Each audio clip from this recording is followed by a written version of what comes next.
92 году на Украине, я не буду говорить в Украине, по-русски говорится на Украине. Я был в 92 году, еще развала Союза не было. Ну, слушай, ну, вроде бы все логично. А сейчас куда делась Украина?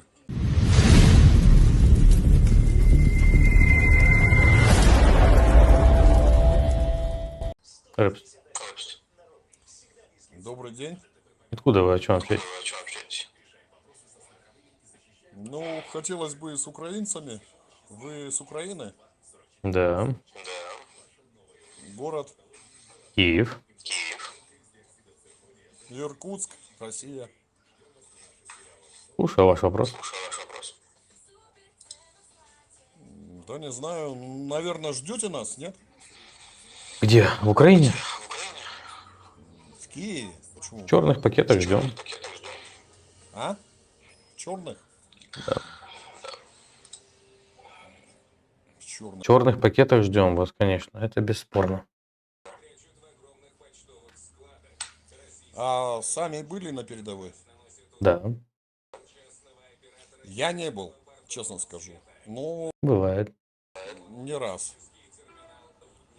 А Ребята, почему вы хотите, чтобы мы вас ждали в Киеве? ну, мне бы хотелось так думать. А что вы такое вот нам можете дать? Что вы такое нам можете принести, чтобы нам было, у нас было желание вот вас ждать?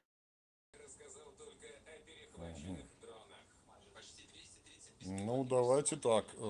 Газ дешевый, например. Например. Мгм. Нет? Нет, не подкупили. Тоже нет. Нефть дешевая, тоже нет. Ну, не, я спрашиваю не природные ресурсы, которые не ваши. Я спрашиваю, вот как вы, как Россия, как государство, которое придет к нам, что вы нам такого можете дать, чтобы нам стало интересно, чтобы вы пришли?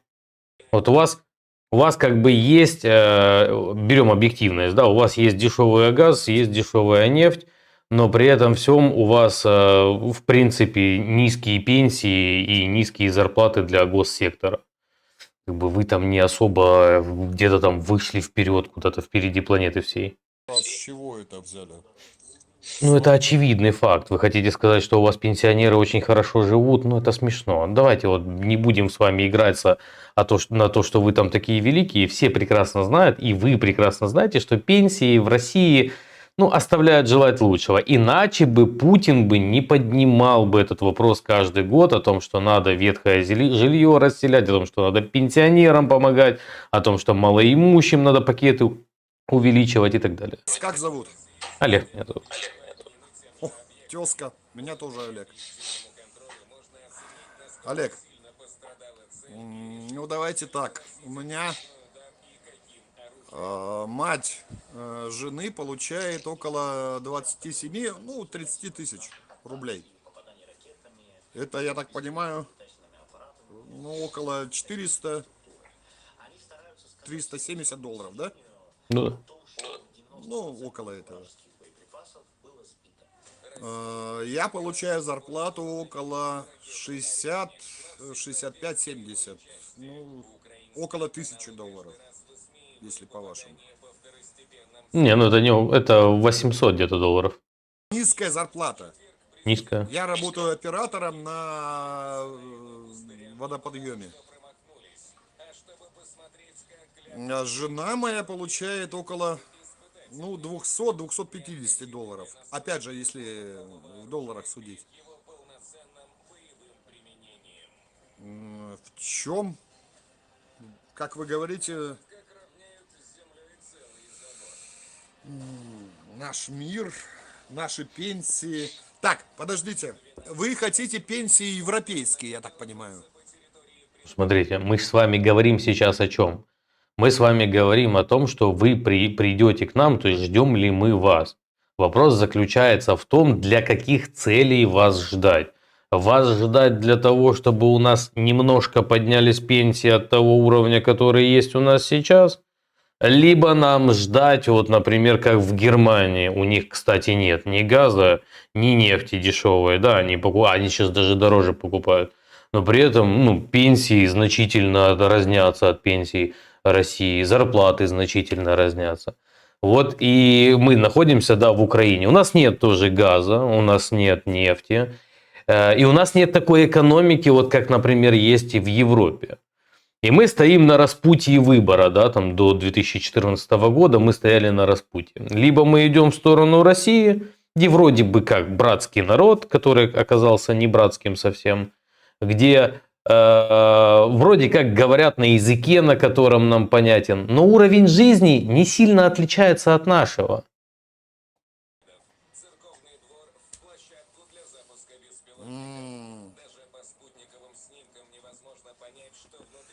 Ой, Олег, вы в каком году родились? Опять же, если не секрет, В 89-й. я 70-м. Я был в 92-м году на Украине. Я не буду говорить в Украине, по-русски говорится на Украине. Я был в 92-м году, еще развала Союза не было. В 92-м году Союз уже развалился. В 93-м. О, где Советский Союз развалился в декабре 1991 года. Были подписаны соглашения там и так далее, пока еще там такого движения не было. Но В 1992 году уже было государство Российская Федерация и государство Украина. Советский Союз развалился. В 1993 году был государственный переворот в Российской Федерации. Ну зачем вы со мной говорите одновременно? Вы же вроде бы позиционируете себя как культурный собеседник. Зачем вы постоянно меня перебиваете? я был на Украине. Я приехал в Киев. Первый магазин, который у меня встретился, это в Киеве. Ну, можно матами? Я честно говорю. Там 12 сортов колбасы. У нас такого в жизни не было. У нас было... Чему вопрос? Вы ближе, ну, вы на России не могли себе колбасу найти? Олег, вы были на дотациях у России. Мы? Какой период времени? Расскажите Вы мне. Украина. Украинская Советская Социалистическая Республика. Можете мне сейчас какие-нибудь открыть доказательства вашим словам? Если вы не в курсе, то Украинская Советская Социалистическая Республика, конечно, какой-то промежуток времени, но это было, в принципе, до до Второй мировой войны, частично была дотационным регионом, в принципе, по причине того, что тогда не сильно ставили акцент. Но после Второй мировой войны Украина не была дотационным регионом, Украина сама себя обеспечивала. До Первой мировой. До Второй мировой.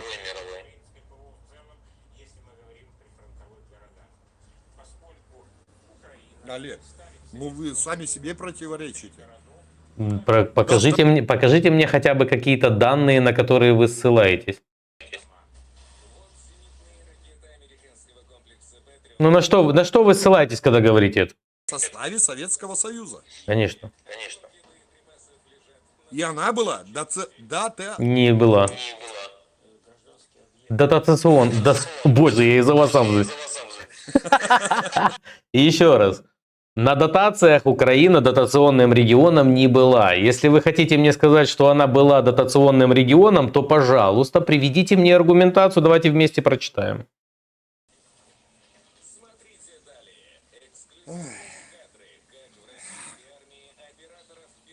Вы, я так понимаю, в Гугле. Вам загуглить надо, хорошо. Конечно. А может быть в Яндексе? Не, я не пользуюсь Яндексом. Вот, видите? Там маленечко другое. Ну, понятное дело, у вас на территории России все совершенно другое.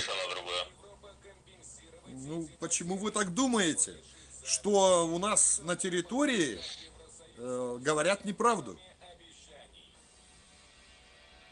Я сейчас с вами не говорю про то, что говорят правду, неправду или неправду. Мы говорим сейчас в контексте того, и в историческом контексте.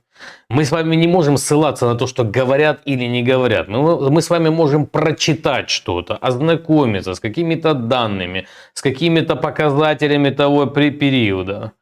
А вы мне сейчас говорите, говорят правду или нет. Ну, вы объективно лжете. Почему? Потому что вы не особо-то и разбираетесь. Вот простой вопрос. Можете мне сказать, когда образовался Советский Союз и какие республики его образовывали? 24-й. Какой 15 24? республик.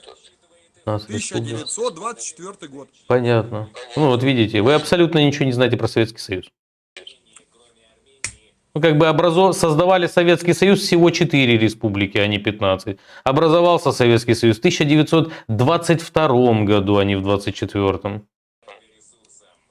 Как же я ошибся, Олег.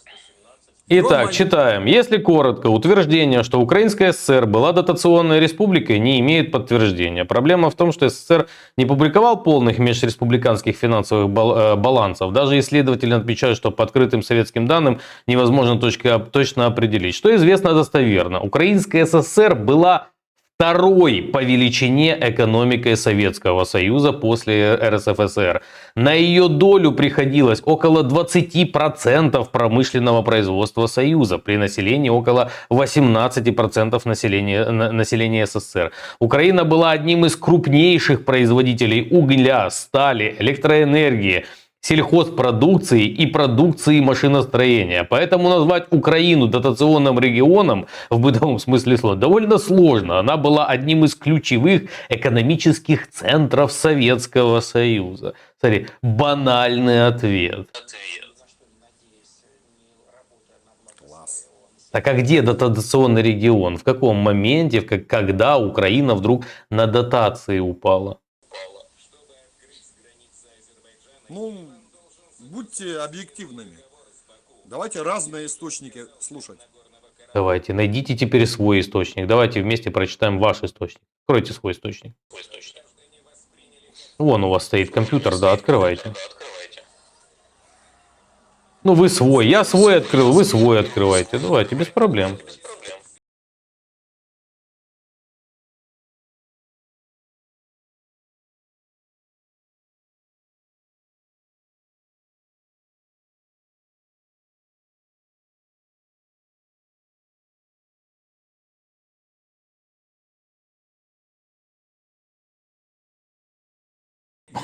Вам видней. У вас один канал, и тот подчиняется, я так понимаю, ну, правительству, президенту. Давайте с вами сейчас навскидку так. ICTV, 1+1, СТБ, Первый канал. Блин, я уже 4 назвал. Вот те, которые помню еще с детства, когда смотрел телевизор. Помню ICTV, потому что смотрел там мультики все время. Там были у нас Бобры-злюки, Кит Пэс. Вот, я смотрел именно на ICTV.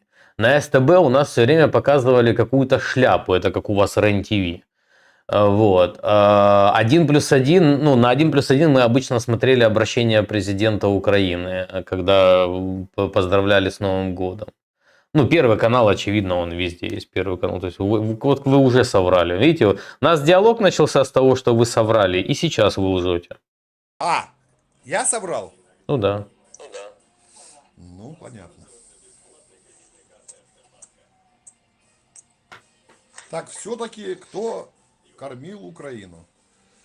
В то время, когда я работал в правительстве, против нас... Это вы что там читаете в то время, когда я работал в правительстве?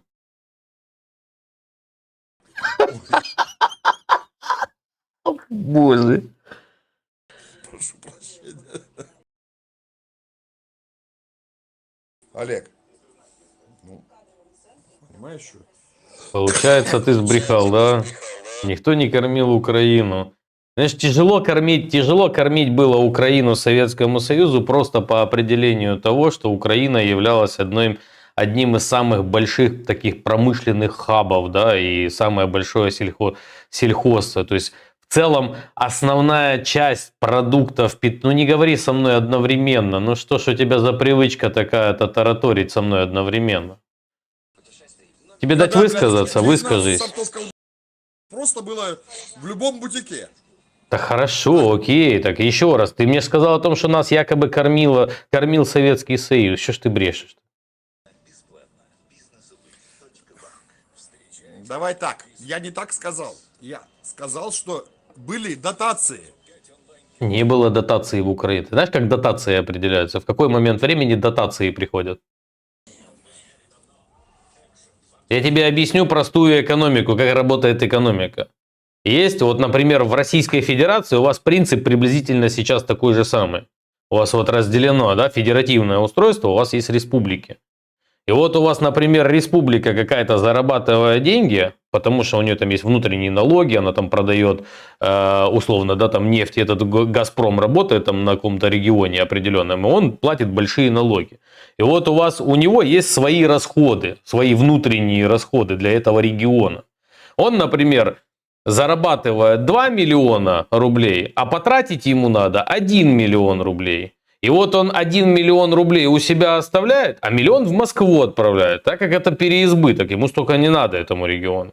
А есть у вас, например, Чечня, которая тратит 5 миллионов, а приносит только 1 миллион рублей. И вот он является дотационным регионом. Вот в Чечню 4 миллиона Москва отправляет, чтобы ваши повелители и цари чувствовали себя хорошо. Потому что, исходя из того, насколько Чечня дотационный регион, кажется, что это они выиграли в Чеченской войне, явно, а не Россия.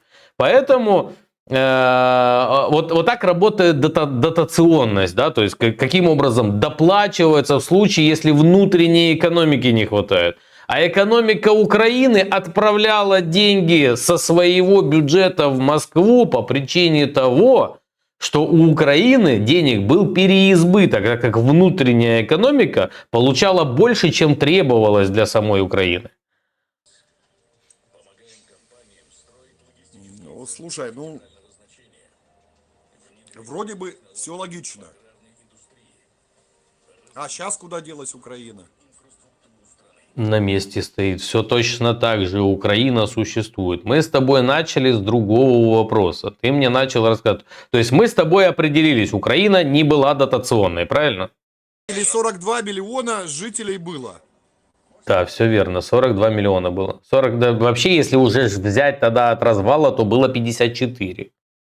Ну, ладно. Сейчас, если по... как... Еще раз, ты не уходи от темы, подожди. Мы определились с тобой, Украина не была дотационным регионом? Хлебу у вас 25 миллионов. Еще раз, Украина не была дотационным регионом? Была. А есть доказательства этому? Ты нашел? Ты, я так понимаю, меня хочешь за язык поймать и вырвать его. Нет, я просто хочу, чтобы ты был честен, но ты не умеешь. Ты федераст же, ты на России у вас обычно все такие. То есть федерасты обычно, вот если он говорит одно, ты показываешь ему, что это не так на самом деле, любой федераст продолжает стоять на своем, вне зависимости от того, что доказательств у него этого нету.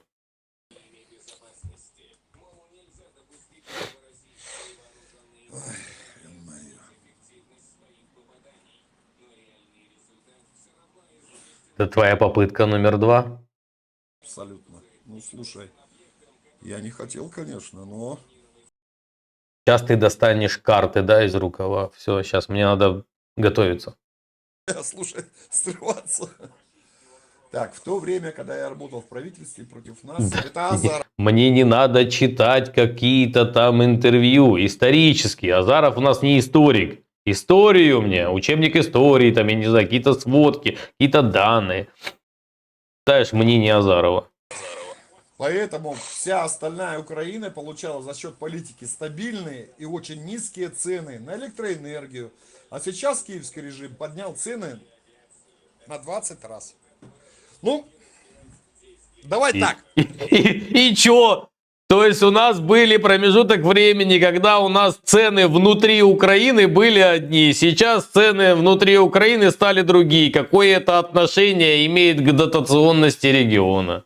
Зашибись! Опа! Ну-ка, ну-ка, ну-ка. У вас цены на энергию были одни, Да, сейчас цены стали другие, да, и это не имеет значения к дотациям. абсолютно нет.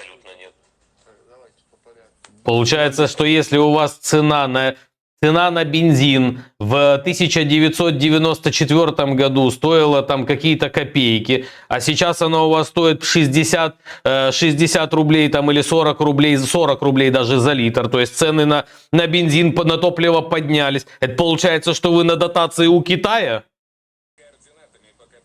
У нас? Ну да, в России. Помнишь период времени, когда бензин стоил у вас 1 рубль? Нет, я даже помню, 72 копейки стоил 90. А сейчас сколько стоит? Сейчас скажу, 64 рубля. То есть вы на дотациях у Китая. Почему? Почему Китай? Ну, вы же каким-то образом у кого-то на дотациях. Ты сейчас про Украину говоришь. Каким образом у тебя Украина вдруг стала на дотациях? Ну, ты знаешь, ты меня... Чувак, ты в экономике не понимаешь. Ты не знаешь, как это работает. Ну не лезь в эту тему. Я согласен. Все, давай, следующий вопрос, слушаю. Следующий вопрос. Ну, как будете жить при нас? Вот давай я тебе следующий вопрос задам. Слушай, твои фантазии мне обсуждать неинтересно, потому что жить при вас — это фантазию, которую распространяете вы уже с периода Киев за 3 дня до уже 5-й год войны, и вы все никак ничего сделать не можете абсолютно. Что-то, ну не перебивай меня, смотри, я же тебя полностью дослушал, имей терпение. Я понимаю, что ты представитель России, что у вас культура — это где-то там вот на задворках, выкинули ее и забыли. Попробуй дослушать хотя бы то, что я говорю. Еще раз. То, что ты там себе фантазию придумал о том, что мы там при вас будем жить, не будем мы жить при вас. Если у тебя есть какие-то доказательства тому, что к этому идет, ну тогда приведи мне. Ну кроме вот этого банального, мы захватываем территорию. В истории огромное количество элементов, когда захватывали территорию, и ничем это не помогло. Вторая мировая, Афганистан, были проиграны эти битвы. Вопрос не в захвате территории. Это территория Украины по сегодняшний день. И сделать вы ничего не можете. Максимум, что вы сделали, это взяли на длительный срок в аренду территорию Украины ценой огромного количества мертвых солдат России. Огромное количество это сколько? Неважно. Для тебя 100 солдат России это мало? Я так понимаю, наших солдат погибло около 300-350 тысяч. Да, вполне вероятно, так и есть. А ваших? Около 50-100. Тысяч? Ну, конечно. Ваших солдат погибло около 1,5 миллиона. То есть у вас 300-350, а у нас 1,5 миллиона, да? Да. А можешь мне этот учебник военных действий показать, где написано о том, что нападающая сторона несет меньше потерь, чем обороняющаяся?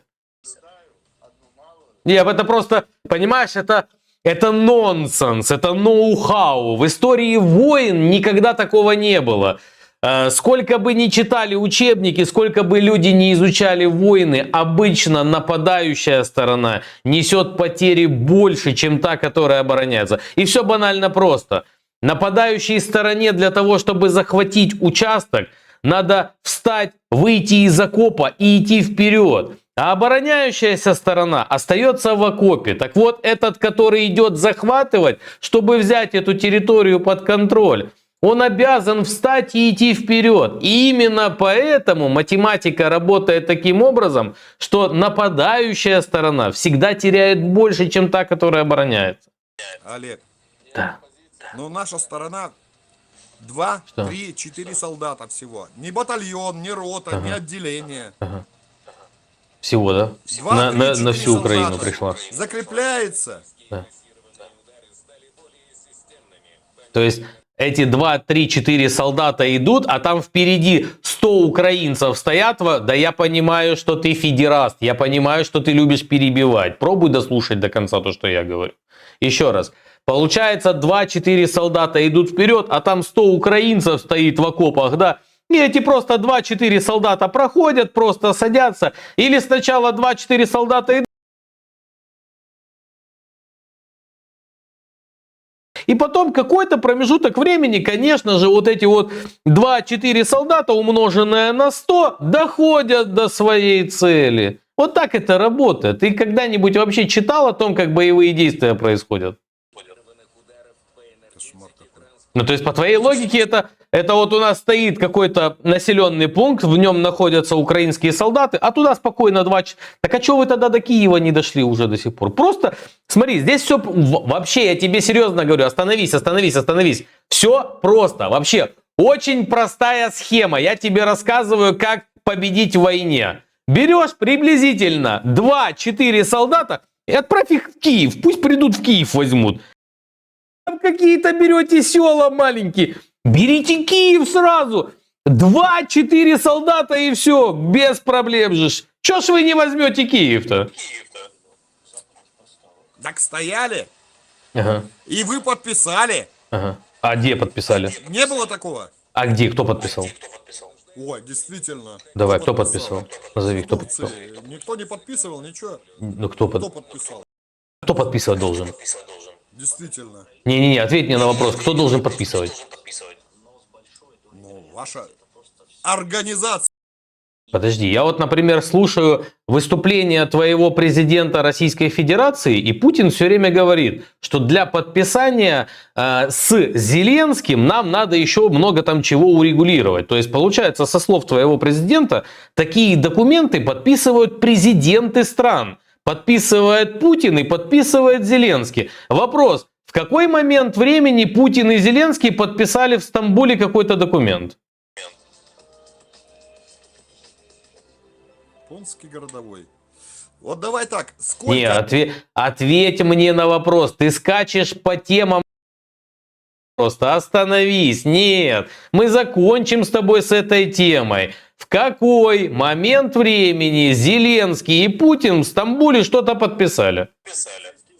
Ты моя ты. Ты чё? Давай. Его представители подписали в Турции. Мирные соглашения представители не подписывают. Ты моя ты. А почему Зеленский не подписал? А почему Путин не подписал?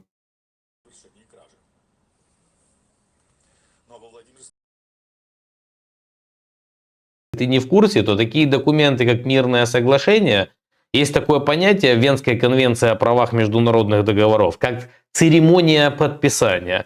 В данном случае собираются президенты, обычно еще есть какая-то третья сторона, это там либо Эрдоган будет, либо Трамп будет, либо... Я понимаю, что ты федераст обыкновенный. Попробуй помолчать, когда я тебе рассказываю, почему не подписали. Мы же с тобой ведем диалог, а ты себя ведешь как... обыкновенная, не перебивай меня. Учись общаться, учись вести диалог. Тебе дать высказаться? Ну выскажись, давай. Вас называли поляки. Вы и преданные, как собаки своему хозяину. Это не так? Найди в интернете хотя бы одно упоминание, чтобы поляки так нас называли. Знаете, Найди. не надо мне в интернете. А где ты это прочитал? Так и называют. Ну где мне прочитать? Подскажи мне. Я понял. Ладно. Смотри. Я общаться не люблю. Это просто трата времени. Дорогу за русским военным кораблем перхать найдешь? Пшел вон. Просимо хвилину вашої уваги. Ми оголошуємо збір на 3-ю окрему штурмову бригаду. На бригаду зв'язку. Усі деталі та безпечні реквізити ви знайдете в описі під відео. Разом до перемоги!